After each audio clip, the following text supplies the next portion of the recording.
The Republican Party controls no real levers of power in Washington. They have yet to settle on any national leadership at all. They did come up with a Republican budget proposal in the House of Representatives, and 38 House Republicans even voted against that.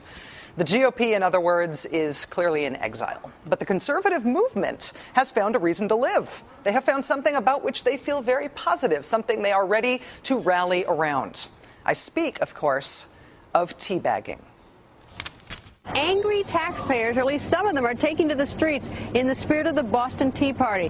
More than 250 locations in all 50 states will hold rallies on April 15th. Americans sick of government bailouts and wasteful spending, taking their message to the streets, and it's spreading fast. We're all over it.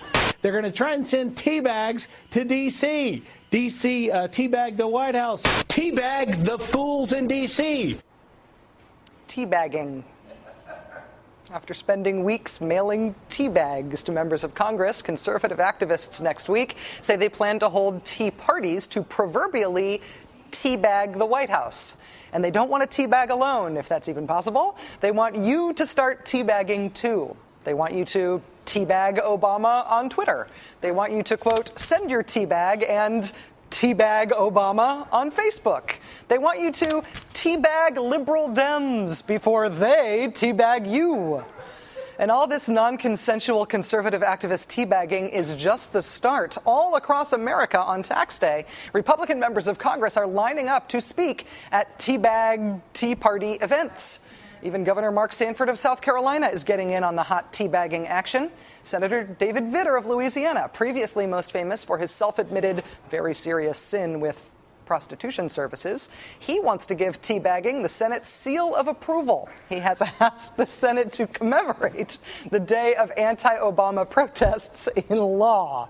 In terms of now, no laughing offset or I will lose it. I'm only barely making it through as it is. All right. Ready? In terms of media, our colleagues at Fox News are not just reporting on teabagging, they are officially promoting it. Celebrate with Fox News. This is what we're doing next Wednesday. We want to be with you and your tea party. If you have a tea party anywhere that we're not covering one of those, email me at glennbeck@foxnews.com. We may cover your tea party live on April 15th. Fox News Channel has described the tax day events on screen as FNC Tax Day tea parties, and they are dispatching some of their hosts to take part in the teabagging. But amid the celebration of inchoate right-wing bad feelings and the denunciation of taxes, spare a thought for the man who you'd think might have the most to gain from harnessing the power of mass organized public teabagging. That, of course, would be Republican Party Chairman Michael Steele. Mr. Steele apparently asked to address a teabag tea party event in Chicago next week, but organizers turned him down, saying that he is welcome to show up at the event, but not welcome to speak. The organizers did say that they thought the event would be, quote, a fantastic time for Chairman Steele to listen to what we have to say. Though presumably if he is being teabagged while doing so, the message will be a bit muffled. Joining us now, Air America's national correspondent and Daily Beast contributor, Anna Marie Cox. Anna Marie, thank you for being here. Good to be here, Rachel. The Boston Tea Party was about taxation without representation, right? The protests planned for Tax Day are about the plan to go back to the Clinton-era tax rates for rich people? Is that the purpose of these, and is that the parallel they're trying to draw? Well, it's the parallel they're trying to draw, Rachel. But, it is true that teabaggers are grossly underrepresented in Congress.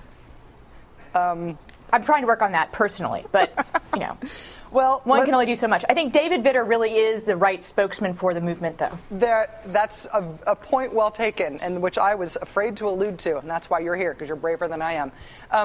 So many Republicans are addressing the tax day teabag parties. Michael Steele has been rejected. Is he not considered a true teabagger by the movement?